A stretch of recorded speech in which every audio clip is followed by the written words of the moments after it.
My name is Dominique Tipper, and you are listening to the SyFy Sistas podcast.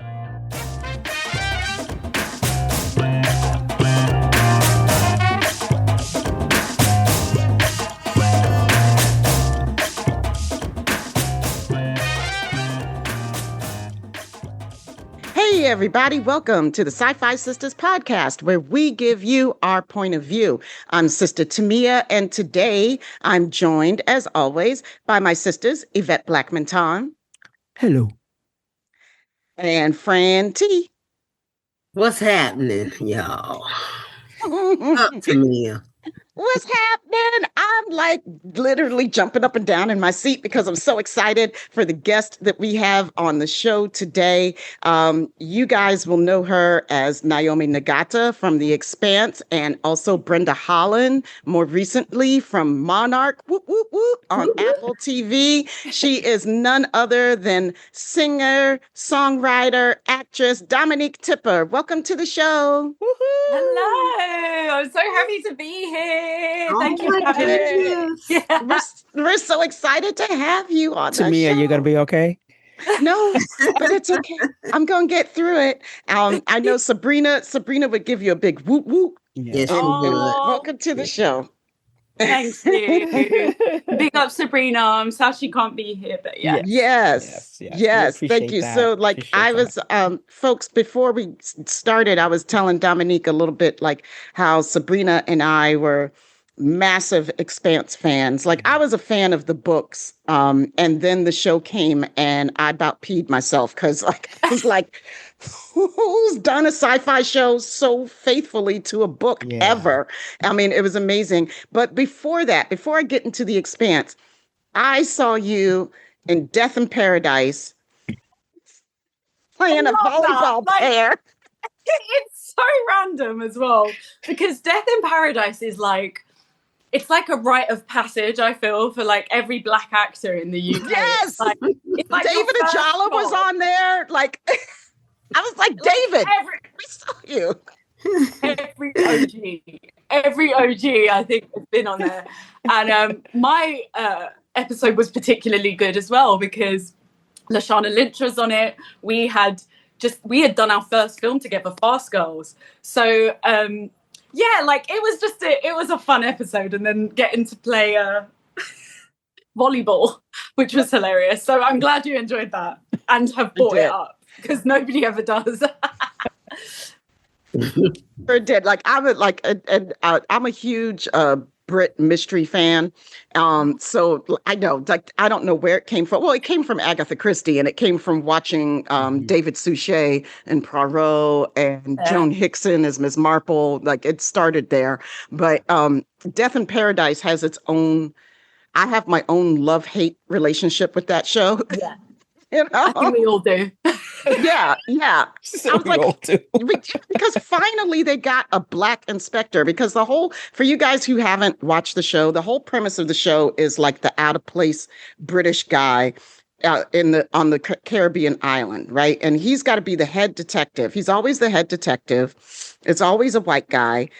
Everybody else on the police force is Black, right? So apparently the people on this island can't solve their own crimes. They have to bring in somebody, right? Because they're not smart enough, apparently, to solve their own crimes. And they have to bring in the guy from London who plays the fish out of water, awkward British guy. Like, I'm goofy. Who always... Yes, so hot that. Right, it's so hot, and I can't get out of a jacket and a suit like on the beach. What? And I've got to have my, whatever. I've got to have my chips and stuff. I can't eat Caribbean food. It's too spicy. God forbid, blah, blah. I have some jerk chicken. God forbid. Right. God forbid I should have some flavor in my diet. But then they also inevitably get jungle fever. Oh, God. Every single one of them. Of course. With women who are way out of their league. Way out. I love that old trope. Oh my God. But I love that show. I cannot stop watching it anyway. So anyway, so thank you for, like, you actually really lit up my screen in that show. Like, that's one of my favorite Death in Paradise episodes, actually. I love that. Thank you. Yeah. So Okay, I'm gonna gush over your acting accolades and da da da da da. But here on the SyFy Sistas podcast, we just really like to have a conversation with folks, and we like to get to know you. Our goal, our mission is to shine a light on Black creativity and Black thought. So let's do it. Like, because I read that you have been entertaining since you were young. Like, so you got bit by this really young. Like, how was your growing up, and like, how did this come into play in your life? It's funny because I never ever thought I'd be an actor, which is odd now. But I think like I was just one of those kids that it was like, what do we do with her? She's always in the middle of the room. She's always like the center of attention. And so my mum quite early actually she took me to like a stage school, which was just like, we have a lot of kiddie stage schools here where you go and do like ballet, tap, modern, and a bit of drama, a bit of singing. So I did that.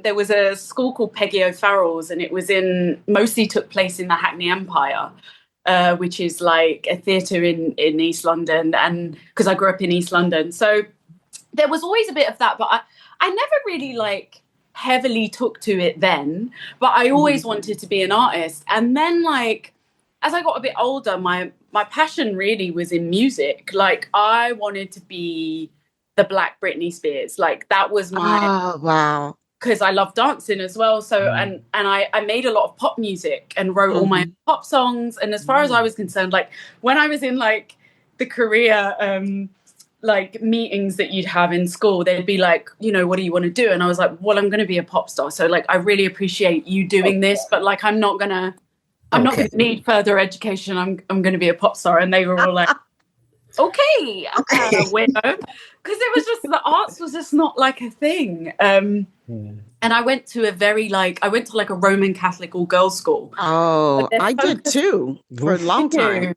Yeah. Me and Michaela Cole actually went to the same school, which is so random. Oh my God, that is. But her older sister was in my year, so yeah, it was just all a bit weird in school. But I done lots of after school activities, so I was a cross country runner for a long time and done very well in that. And then somehow like I found myself in a cheerleading squad, which is very and was very cool because it was started as like an outreach project in this like church in Newham, which was like the worst borough in London at the time. And that was back when I was 12 years old. And I was in that between the ages of 12 and 18. And we went from being like the underdogs of the UK cheerleading scene to like the champions. Hey, so that was cool as fuck. And then within that, I then got myself into a girl group when I was 14. And so I was like in a girl group. And then a friend of mine who was on management, who was in a boy group, took me to a dance class when I was 16. Oh, wow. And so I started doing these dance classes that I loved. And I was still doing music, but like dance started to take over because I was like, I can make money. Like I grew up in a single parent family on a council estate, which is like the old version of the projects of the hood. So I didn't grow up with much. And I saw like in my dance class, like so many of the people in there were on TV dancing behind artists. And I was just like, I can do this. I'll make some money doing that and do my music on the side. But as soon as I started auditioning, but I started booking quite quickly. And like my first big job was like 50 Cent at the Brits in 2004. So I started dancing, and then I was a backup dancer for just over 12 years. And I danced for everyone. When artists would come over to the UK, I was quite in demand. So I've danced for like Rihanna, Katy Perry, Ludacris, Neo, like all quite early on in their careers, and Snoop Dogg. I've done like all of that, Kylie, and then like lots of UK artists like Cheryl Cole. I danced for Two Pussycat Dolls, Nicole Scherzinger. Oh my God. Pussycat. We love the Pussycat Dolls. I then ended up being a dancer for like, that was my career. I still wanted to be an artist, but that was kind of slowly dying a death, like the music thing. And then I got into my like late 20s, and I was like, I'm kind of done with dancing. I don't know. Like, I either go to LA and try there to carry on dancing, but that's when I was like, I think I want to act. And I don't even know where it came from, because everybody was like, okay, do we even know if you can act? And I was like, I don't know. Let's try. So so I started taking classes, and I'd actually met this producer at the Eurovision Song Contest because I was dancing for Turkey at the Eurovision Song Contest in Helsinki. And this producer, Damian Jones, he was like researching a film. So he was at the Eurovision Song Contest, and then me and him kind of started talking. And he, about 4 years into our like chats together, sent me a film called Fast Girls, which he was like, this is about a mixed race black girl from a council estate, which you are. So like, can you read this and tell me like how it reads? And I was like, sure. And I read it and I was like, yo, I want to be in this. And me being me, having been one of the most in-demand dancers, blah, blah, blah, I was like, I should play the lead, like, obviously. So I was like, can I come in for the lead? And he was like, no, but you can audition for like, you know, I didn't understand how like financing worked, or I was just like, I'm sure I can act, I can do this. So anyway, I ended up auditioning and got a bit part in it, which I had one line, but that was Lily James's first film, Lashana Lynch's first film. Wow. Star of it, Lenora Critchlow, was already like a massive, got quite a big star here as far as acting went. She was a show called Sugar Rush that I absolutely loved. And I just kind of got to be there, but like act, but also witness these women at work. Yeah. And I think a sport film that has a predominantly female working class cast was really unheard of at that time. And I was just like, this is absolutely what I want to do. So I then spent the next 3 years taking myself off of screen as a dancer and doing acting classes. And I tried to get an agent, which I eventually did. And then like this whole time I was having meltdowns, and people was like, what are you doing? Like, do you want to come and dance for Kylie? And I was like, no, I'm an actor now. It was a really weird time, because it's just like, it was faith. It was like blind faith. I had no real reason why I should leave my dance career. I was at the top of it when I decided I wanted to leave. And it was just so weird. So I did. And then I started, so I shot Fast Girls in 2011. That came out in 2012. And in that time, I started auditioning. I got Death in Paradise.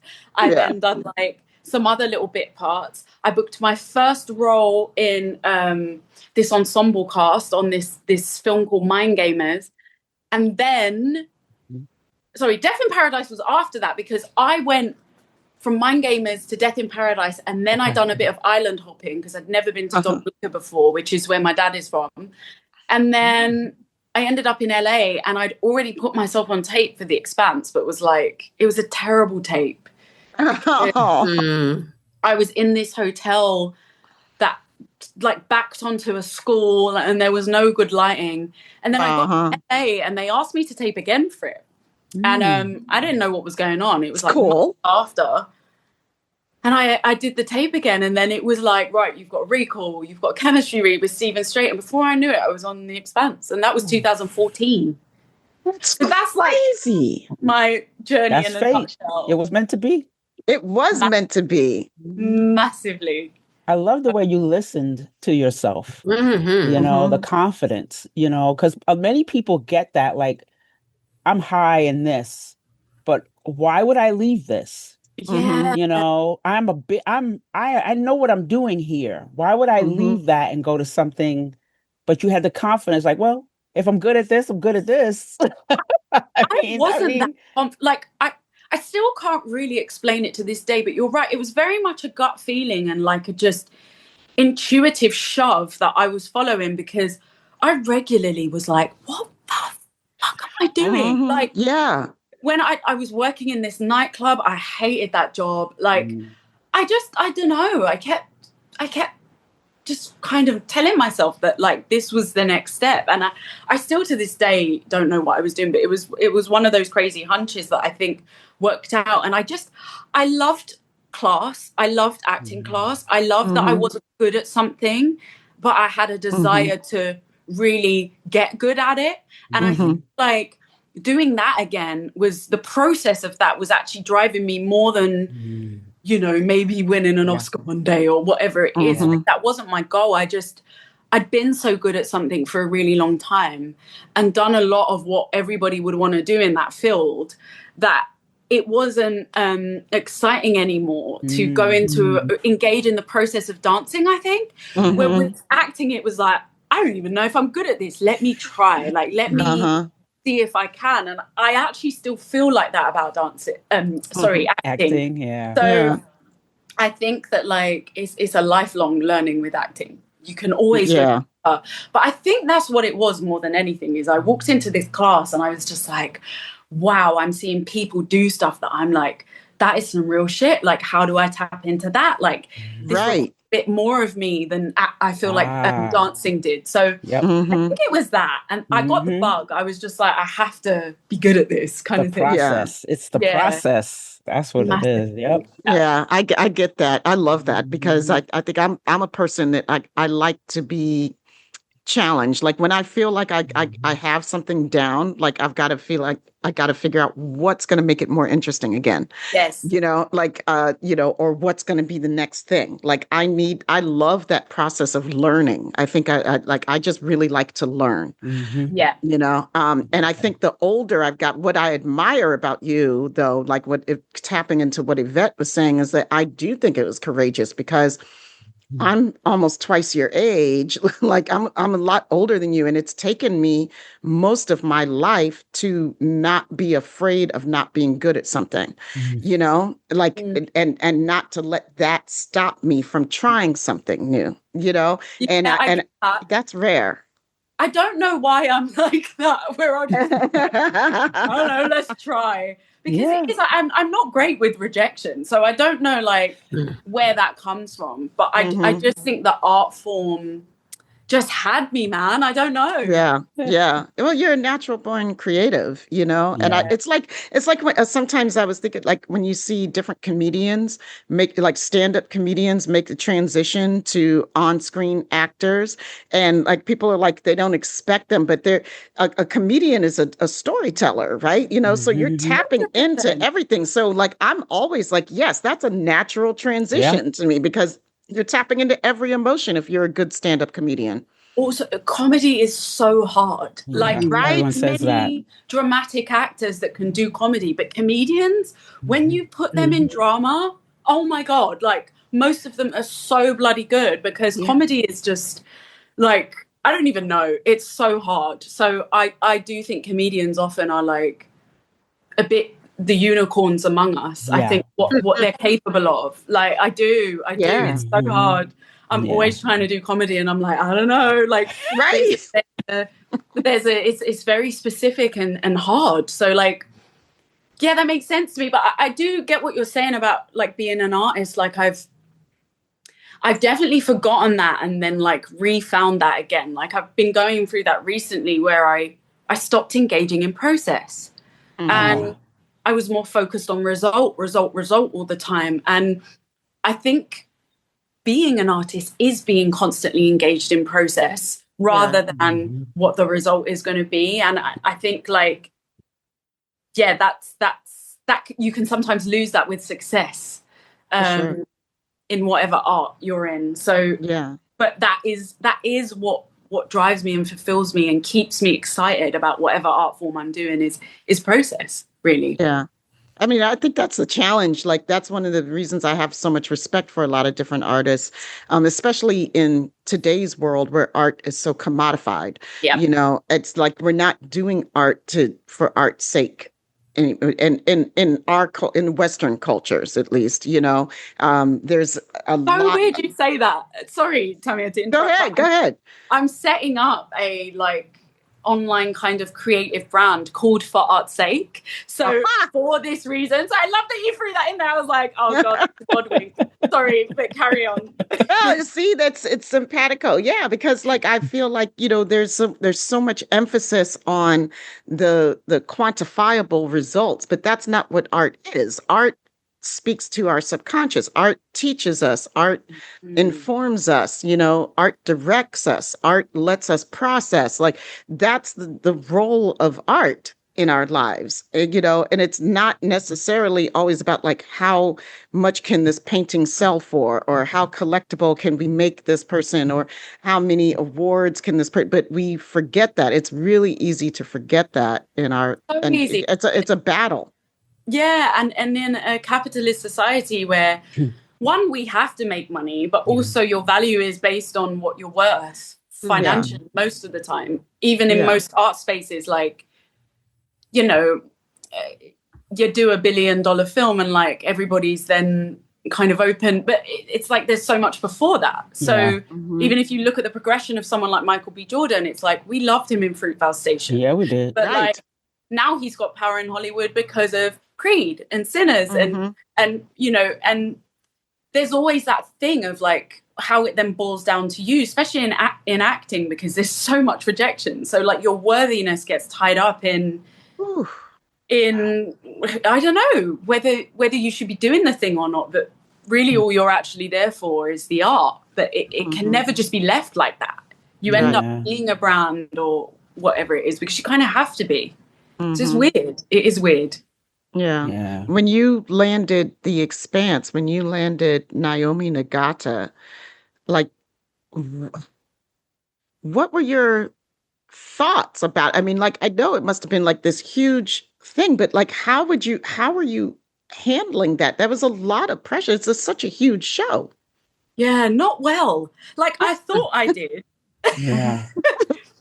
It's funny to be having this conversation now because I've been unpacking a lot of what that was, because there's also the thing of where, like, as ambitious as I am, so much of it can be a trauma response, right? So like in some ways I think it's really cool that I'm ambitious, but in some ways I realize how a lot of it is to escape, to get out of the hood, to put my family on, like the pressure that comes with that. And I think, like, honestly, when I booked The Expanse, it's what I had wanted, but I got it and I was like, hang on.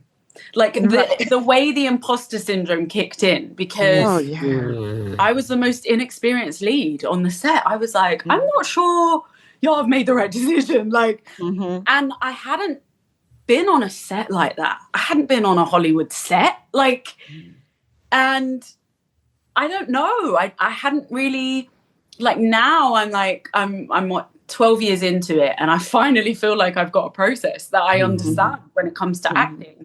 And that's only just because I've been in a class for this past year where I've really been able to nail it down. But all these things of just like, how do I even prep for this character? Like, I have an idea. I've been reading all these books and Meisner, but like, is it going to work? Is it going to produce the result on screen? And I felt so fish out of water. And it was hard the first couple of years. Like, I rubbed quite a few people up the wrong way because I'd come from dancing, which was so cutthroat in terms of not only the industry, but how everyone talks to each other. Like, there's no time for floweriness. It's blunt. It's like you're either doing it or you're not. You're in or you're out. You're on or you're not. You're like ill or you're like, yes. There's no... So I thought I could bring that energy to acting, to like... these sensitive guys that I was with, and I'd just regularly be like, this scene ain't working, and everyone would be like, okay, and I'd be like, huh? Because it took me a while to understand, like, and how to soften a bit and just slow down, and like acting, not so much the shooting, but like acting's a little slower than a lot of other art forms. And I just didn't understand that in the beginning. So I think I suffered a bit because I felt like everyone was kind of against me. I don't know. And like the boys were amazing. Like Stephen, Wes, Kaz at the time, the showrunner, Narain, like they were very supportive of me, but I just was like the whole time. And I don't even think they would have noticed, to be honest, but I just know how I felt. Right. So it was tough. Like, I watch season 1 sometimes and I'm like, we were really figuring this thing out as we went along. Like, bless younger me. And I figured it out in real time, like on screen. Like, I very much feel like The Expanse was like my uni crash course in acting.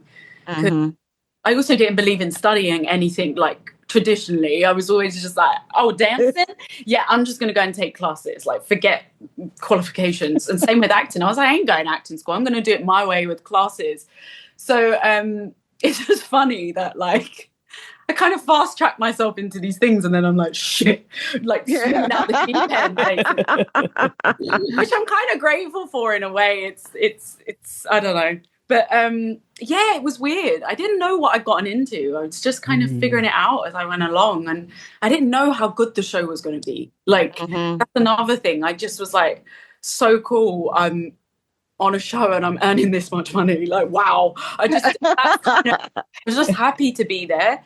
And it's only as it went on, and like I watched back season 1, and I was like, oh, this is different and good, and like, wow, it's gritty, and I don't even know sci-fi like this. Like, right. Yeah. Oh my God.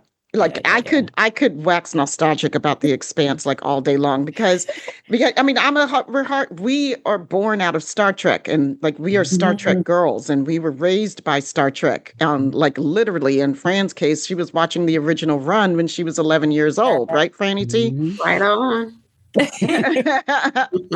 You know, but like The Expanse offered me a whole new world of sci-fi that other people have tried to do before. Like, other people have tried to do gritty sci-fi, and they mess up because it ends up becoming like this sort of dystopian horror, like crap, you know, like I mean, just crap, just a lot of crap. They just throw it. It's people who don't love sci-fi, but I mean, these the two authors, you know, of The Expanse, I've been reading both of them independently for many, many, many years. And both of them are like really phenomenal authors that you read whatever they write and you know you're in good hands and you're going to be told a great story. And so this Expanse brought all this humanity. It's like, wherever you go, there you are.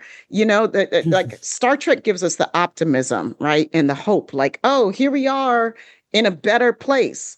You know, this is the human potential. Expanse is like, okay, that's nice, but we are humans, and here are the humans. Okay, that's right. It's really what's going on. Right.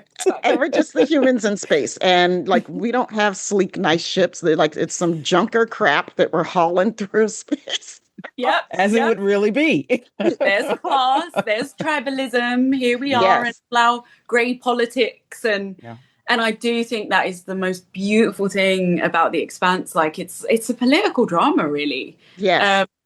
And it happens to be in space. We as humans happen to be in space telling that story. And I think that, like, it is never not relevant. And I think that's what's sad, but also brilliant about it, is it just, anyone who comes to it, like, I get people messaging me that are only just watching it now, and like, just starting. Just starting. Yep. Age as well. Love this for you. Ages very well. Yeah. And I remember asking Ty and Daniel about this, and they were like, humans just keep doing the same shit over and over again. So we just kind of followed that mold. And I was like, right. Yeah. Just read Shakespeare. It's the same shit. Right. Right. So I do love that about the show. Like, it's so real, I think. You can really be like, yeah, I can see this being the future, actually. Yeah. I love what you brought to Naomi. You know, like, nobody ever would have, like, thank God, like, nobody ever would have known all those the internal insecurities that you were going through, because I mean, and I can see like why they chose you for Naomi, because Naomi, like, takes no prisoners, you know, like, Naomi doesn't have time for the small talk and the bullshit, you know, like, she's like, look, we got a job to do, y'all, and we gonna do it. And also, like, I'm here to remind you how to be human. Like, one of the things we talked about when we did our show about Naomi Nagata and B'Elanna Torres from Star Trek was that, you know, these women of color were often the moral centers, you know, moral compasses for the people around them in so many ways. Like, not only were they like literally basically the smartest people around, Naomi was smarter than everybody else on that ship. Everyone. Everyone. Always. Every day, all day long. All day long. I love that about her. I love the righteousness that she could like justifiably walk around with. It was so cool. Because I think I'm that in real life, but I'm not always as right as Naomi is, and I'm not a engineer. So I'm always just like, it's so gangster, like that's what she's always led with. And it was also her weapon in a way. Like, that's also why she had to get away from Marco, because she was being used as a weapon. And then, she got to use it as her own weapon, I believe. But yeah, oh my God, like the most delicious character to have the honor of playing. It may even end up being in my life. I mean, I don't know. Like, but what a layered, beautiful, like, also just as a Black woman, like, there's so many things I read where they want the Black woman in the story to be perfect because, like, for optics. And I'm just like, but we're also layered and complex, and we're human. Human, and we're human beings. We're in pain, but we have joy, and and I think like she is one of the few characters that on the page gave that to me without me having to ask for it or instruct it. Like instruct the writers, instruct the team. This is what Black women would actually do. It's just like she was just written as a human and a complex one. And it was just, she didn't always get it right. And she didn't always get it wrong. And it was just like, like everyone else on the show. Yep. And I'm so grateful that she exists out in the world, in Hollywood, in TV shows, in the lexicon of, everything, in sci-fi. Because, she's so cool. She is. I like my profile picture for my Prime Video is Naomi Nagata. I was like, wait, Naomi's an option. She will never change. That was an option. You know what's so crazy is that I'm sure my oldest child, or I think it's middle, I think it's Jada. She's never watched Expanse, but who cares? You're her icon also. I was like, did you watch Expanse? She goes, who? She was like, I don't care. It's the Black woman with the straight with the curly hair, with the dope ass haircut. Oh my God, that was the best haircut ever. I tried to like my hair was really short then. It was like short, and I tried to grow it out like tall up top like Naomi's and short, and like, but my hair doesn't go up. It just doesn't flops. do that. Goes out. No, it flops. Like so, it mine just goes out. It looked horrible. Micro. So cool. So cool. I actually came to the show with that hair, which is funny. My God. I had that hair I'd cut it in 2010 actually on a dance. Oh wow. I had that hair in 1986. That was 1986 hair. You were the cool girl. I was not allowed to have that. I was still like living in my parents' homes, and I was not allowed to shave anything, even though like I was like, I mean, I was a kid of the 80s. Like punk was everywhere. I wanted like to shave the side, and my parents were like, you are a Black girl in Washington, D.C., and you are not shaving anything, young lady. We have a cocktail party to go to later. Yes, ma'am. Of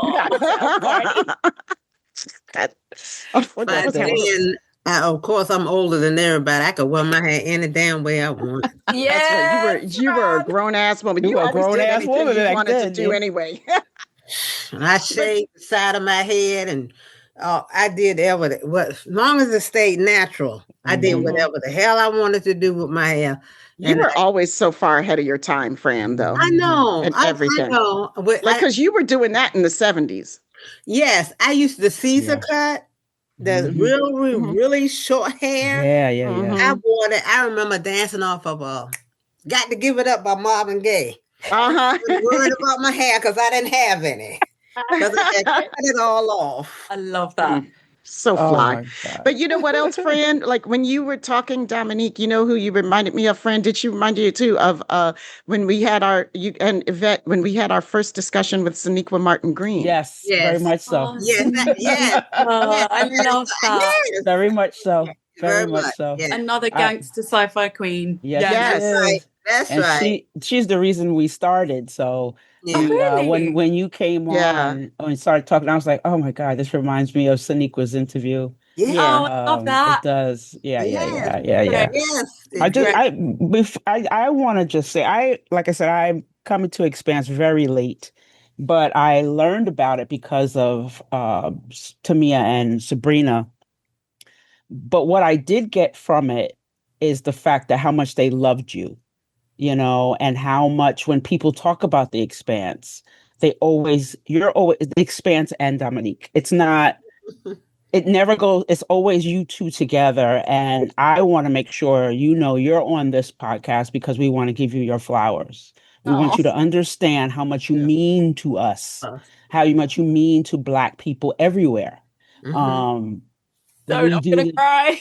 Well, we don't want you to Thank you. cry, but we want you to Well, But you understand how can if you much. want to. But you can cry if Sonequa you want did. to.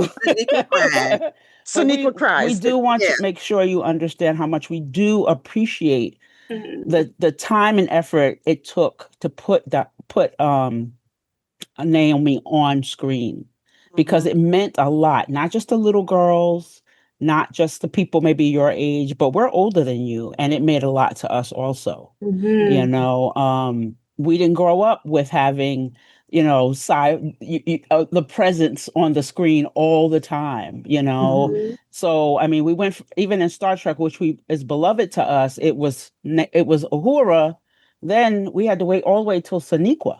Mhm. Yeah. So, 50 years, like right. literally my And we whole love life. that. We love that franchise. Don't get us Mhm. wrong, but they have a lot. They have a lot to overcome also. But we do want you to understand how much we adore you, how much you have done for us in our just personal lives. Because when you see yourself on TV, Mm. you can do almost anything. Mm-hmm. And we're very accomplished women we can be confident and not confident, but it helps when we see someone like you on the screen. Yeah. So please always take that with you. We're very proud of you.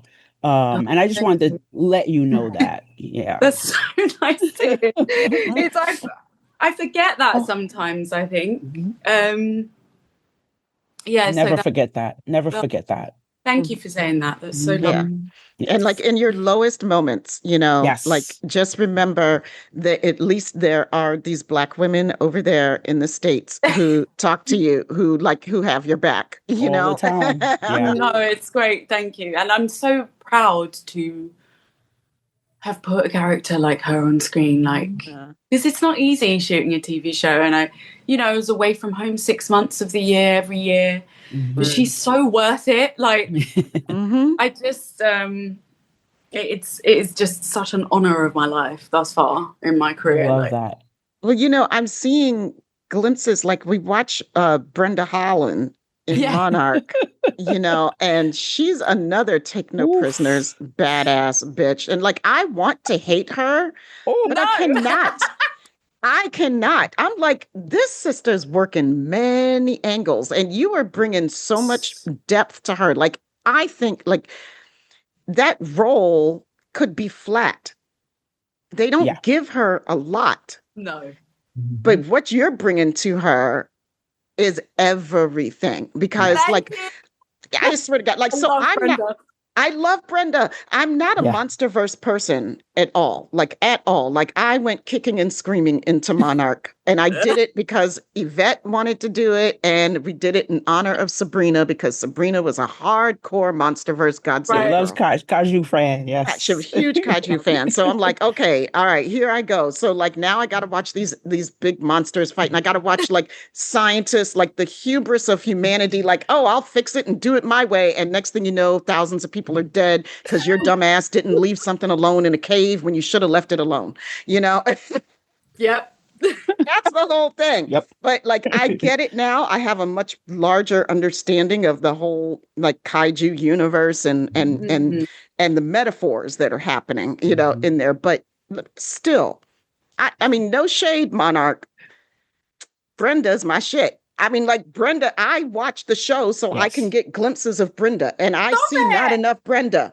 Like, I swear to God, I watched the whole. I was like, okay, was this the last episode for this season that I'm gonna see Brenda in? Because I really don't care what's happening at the finale, because I know it's the same old shit that I'm gonna. Monsters are gonna fight. We already Monsters are gonna fight. Somebody's gonna be on the ground looking up like. What is Brenda up to again? And what is Brenda doing? And more importantly, what is Brenda doing for May? Because she is working. She has taken May. May is her project. There's some sister girl stuff going on there. I love that. I love you two together. Oh my me goodness. and Kitty. Like, Kitty is actually one of my most favorite people in the world. We like hit it off so hard on that job. And we helped them develop a lot of that, because it wasn't entirely on the page. But I think because we got on, we could kind of be like, in real life, be like, sis, what are you saying? I think there needs to be a little bit more of this with Brenda, you know, how we would do it kind of thing. And they gave us a little bit of free reign with that, which was nice. But yeah, I don't know, like the guys who created Monarch loved the Expanse. So they offered me that role, and I was like, yes, I never get to wear like a pencil skirt and heels. Like silly, vain actor thing, but like fun, like trot around and you know, developing like her behavior and her accent and how kind of like holier than thou she is. It's just so delicious for me. Like, it's so much fun. So yeah, I don't know. I got asked to do 5 episodes for season 2, so I don't even know if it's going to get renewed for 3. So we'll see. I would love to play Brenda again. I love Brenda needs her own show. I know. I swear it needs to be like what's oh my God, the Marvel universe. What's their people called? Like Shield, Shield, right? She needs to have like a Shield, because Apex. To have an Apex needs to be like a show on its own. Oh my goodness, I would love that. I mean, so I told you. Sorry, I told you that I tried to get you for press for so I want to ask you the question I had. So I want to know, what was the scene in Monarch when you finally figured out what Brenda was all about? That's a good question. I think that it was early. It was early on in the first season. It's probably between either the scene where like me and I want to call her Cora, because that's what my that's how Brenda knows her as. Sure. She's so baked in, Brenda. But me and May have that like walk and talk, and May's like, "What am I doing here?" And Brenda's like, "Well, you're doing what everybody else is doing. Like, darling, don't, get on your high horse." And I think like she's a master manipulator, Brenda. Yeah. And as much as but I think she's both things. I think she really does. Like, she's a little bit of an older generation than May, where she's like, you work for what you have. I was the only Black girl here for a very long time. And so like, don't think you're just going to get this handed to you. But at the same time, I think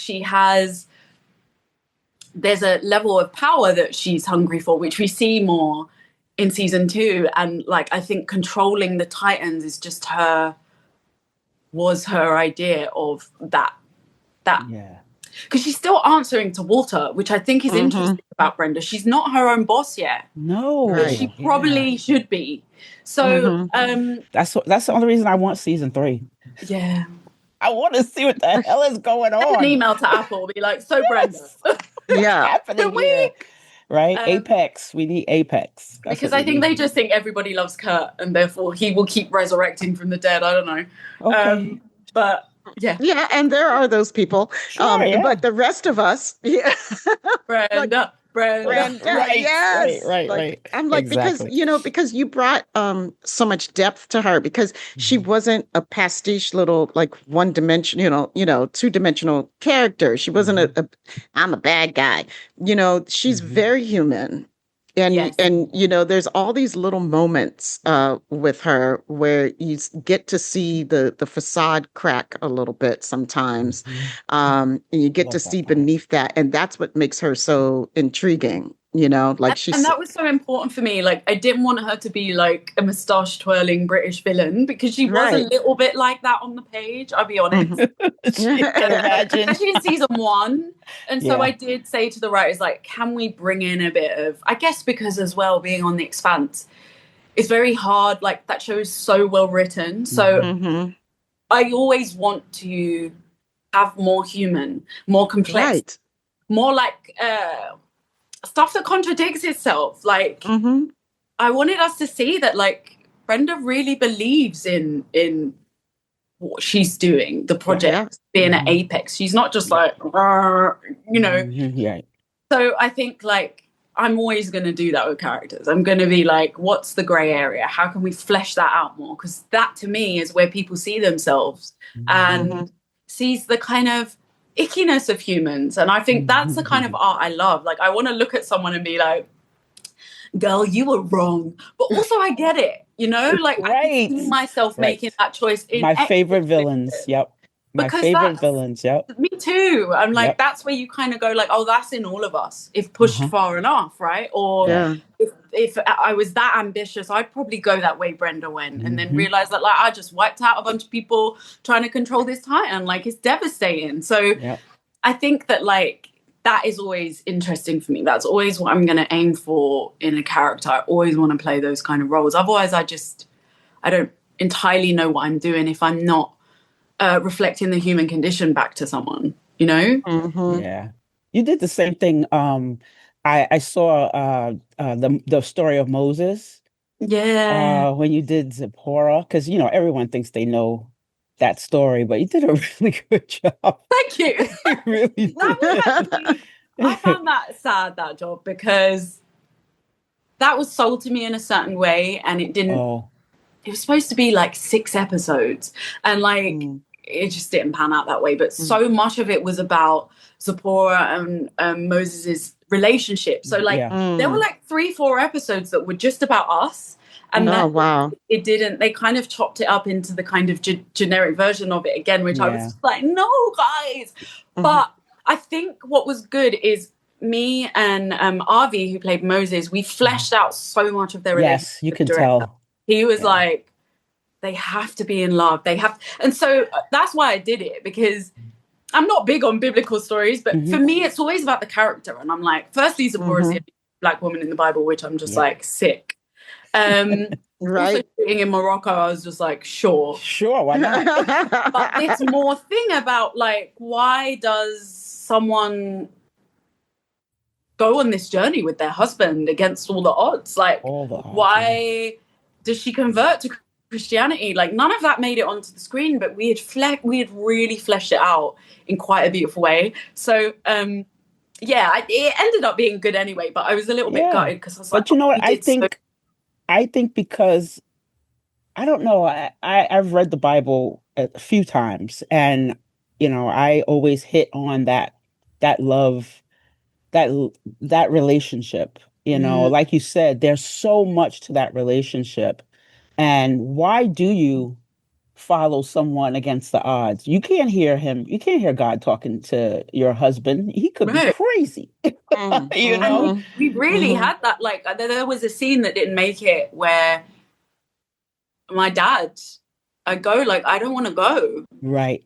And he's like, you're going. Yeah. And so I'm just sobbing, saying goodbye to my sisters and him and going with this man. And like, you only saw a bit of that in the docudrama. You saw us like leaving, but like the scene as it was devastating, because it's like she kind of gets forced into it. And she's like, I'm literally been forced to go away with a nutter, an absolute psychopath, because she doesn't believe it at first. So it was a cool thing to play, actually, to kind of explore. but so much of it ended up on the cutting room floor. Oh, I would love to see more of that. Yeah. I would love to see it. I would love to see like me and Avi doing that all before we even get to like Miriam and Aaron and all that. Like it was so cool. And like I guess what did make it, which I love, is like the argument we have where we've stopped off and Zipporah's just like, what are we doing? Where are we going? Our son is sleeping like on the floor and like what and you know, that whole pushback. Because I'm sure that happened. Like it had to, because it came late in their marriage. So you know, they had already had their routine, and all of a sudden, what is happening here? She was going to be staying in a village with her dad and her sisters, and then it was like, right, we're going on a journey because God said, okay. Yeah, but you did. I love that, because I mean, I don't think I've seen a Black woman play that part, which is crazy because it says she's Black. She's Ethiopian, but yeah. So I think the only time I've ever seen, the one I remember is in the Charlton Heston version. Ten Commandments. Yeah. But then when you played, I was like, yes, finally, you know. No, I loved doing that. And again, like apparently my tape got sent to Netflix, and someone in the documentary division was like, it's Naomi. Yeah, she can do it. I can do that. It's the gift that keeps on giving. Like, yes. That's it. I love it. Fran, do you remember who played her in the Charlton Heston? Up now. Okay, because I know you always like. Yeah, but I couldn't. I really couldn't. Oh gosh. Okay, all right. We'll come back to it. Yvonne DiCarlo. That's who it was. Yvonne DiCarlo. And she has gray eyes in real life. Yeah. Wow. Oh, wow. Yeah, like Patrick Stewart. Gray eyes or something. Yeah.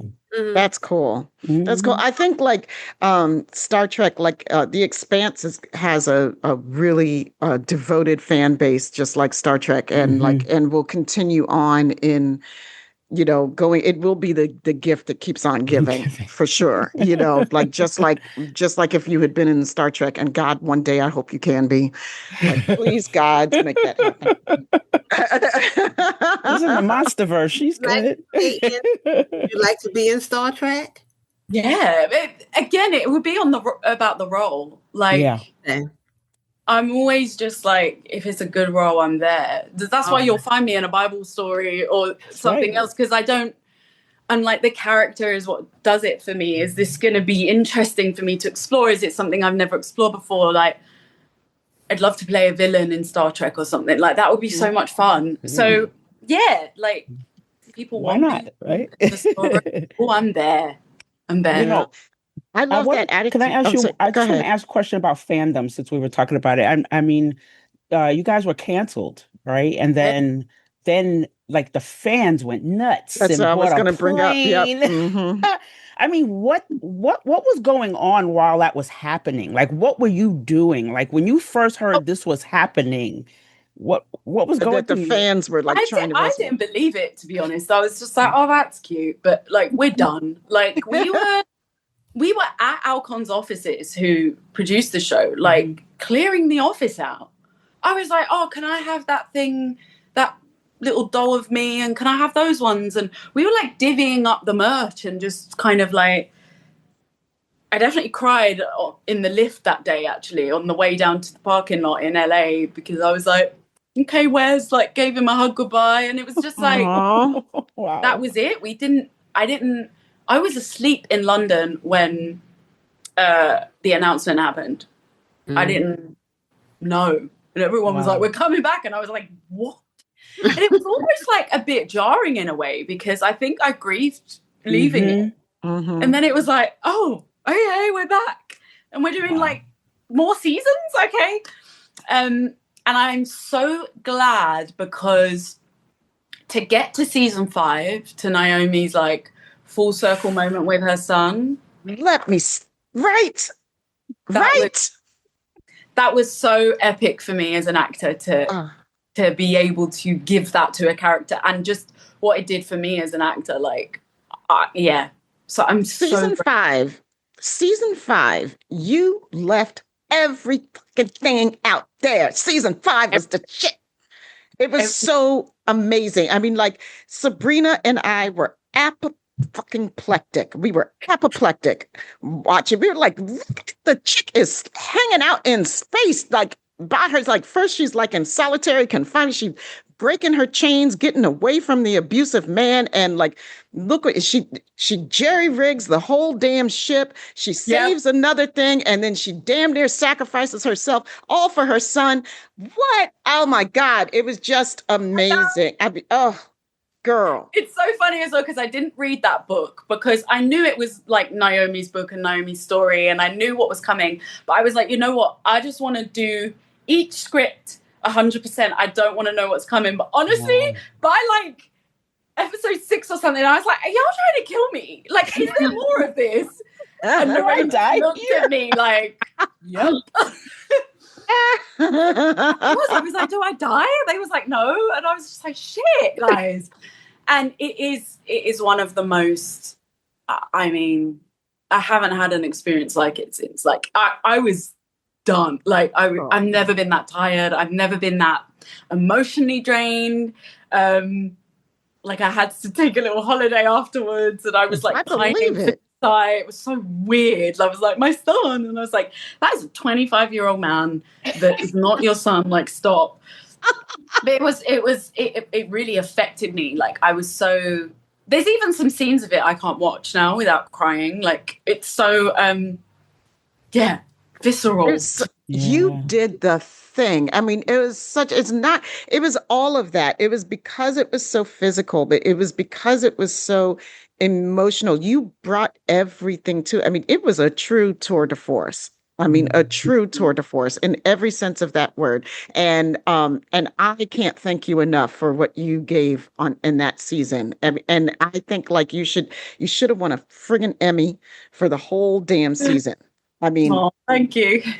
It's just amazing. Like really good stuff. Yeah. It was like, okay. So I know that time is getting, time is running out on us because time flies when you're having fun, and and we have been having fun. I just really quickly, I wonder if there's anything that does Naomi Nagata inform Brenda Holland at all, or do they have any similarities at all? I mean, because they're two pretty different women, but they both are pretty headstrong. I don't think so. I mean, they're just so different. Like their origin story is so different.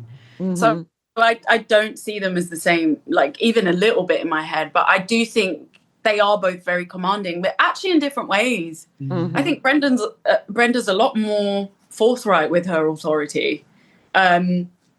Even though she probably has less than Naomi, but I think she throws it around a lot more and is more manipulative with it. And I think Naomi very much sat back in her, like, she's very sure of how smart she was. And so I think she was a bit more chill than Brenda. But no, they don't inform each other, actually. Mm-hmm. I think the only common denominator is, like, me. Just playing them, but they're the smartest ones in the room too. So yeah, they are. They are. I can't thank you enough for spending time with us today. Thank you for inviting me. So bloody delighted, and I mean it's just this little fangirl's heart is just beating so fast. I'm just so happy. And like Yvette said, like we are, this is our job. This is why we exist. And we want to give people their flowers now and let people, because if other people, like, as we said, like we have requested you before and other people did not send on those requests. And like, so just like Black people do everywhere, we find a way or we make one. We do. And I'm glad we did. And I'm sorry it took this long, but it was meant to be. It was meant to be. This was meant to be. Yeah. So thank you so much. Thank you. No, thank you for having me. Yvette, you want to tell people all the SyFy Sistas stuff before we head on out? I sure do. Thanks for listening to the SyFy Sistas podcast. During the 60th anniversary of Star Trek, we're honored to continue to celebrate the franchise we love and to have been named 2025 Best All-Around Star Trek Podcast by Trek Movie. Thank you. Join us on Patreon at patreon.com/SyFy Sistas and be part of the mothership. Join the conversation in the SyFy Sistas Book Club on Facebook. Watch our interviews, the live shows, and our infamous Top 10 series on YouTube. SyFy Sistas, Inc. The Trek Geeks Network's presenting sponsor is Fansets. Grab pins and memorabilia from all your favorite franchises at fansets.com and use code TrekGeeks, all caps, for 10% off. After listening to this episode, please rate us and write a review. We may just read it on an upcoming episode. And of course, we got to thank the baddest associate producers in any and all known universes. That's Karen Dramera, Stephanie Baker, and Sailor Marge. We love you, ladies. Thank you so much for all the work you do on our behalf. And thank you all for listening. We love you. And until next time, peace, love, and hair grease, friends.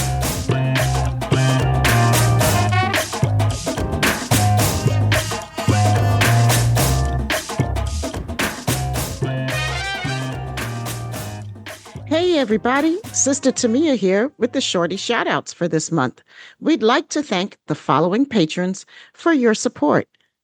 Christina Leah, Fabian Brown, Pelly Laity, Heather and Greg, The Transporter Room, T. Alexander, Kim McLean, Mark R.G., Kat, Anthony Aponte, Frankie Dawn Engelbert, Jay-Z, Pranakasha, JKH, Eric, Lamaya Lancaster, Donna S. Runyon, Allie Ashmead, B. No, Tara, Cleo Townsend, Sandra Aponte, Lenny, Oils Galore, Michael Stakem, Allison Leach Hyde, Mike and Kristen Holton, Ayana Mae Tom, Casey Shafsky, Brad DeMag, Mike Nauer, Cassandra Gerard, Bruce McMillan, L.J., Tara Jefferson, Bernadette Garcia Galvez, Rhonda G., Rita Poussant Nethersole, Bill Erickson,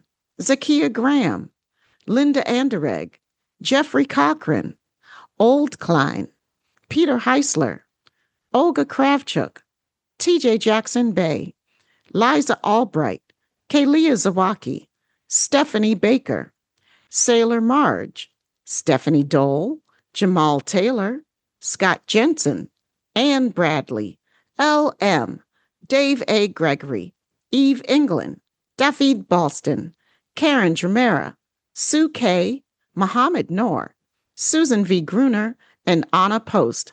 Thank you all so much. We love you.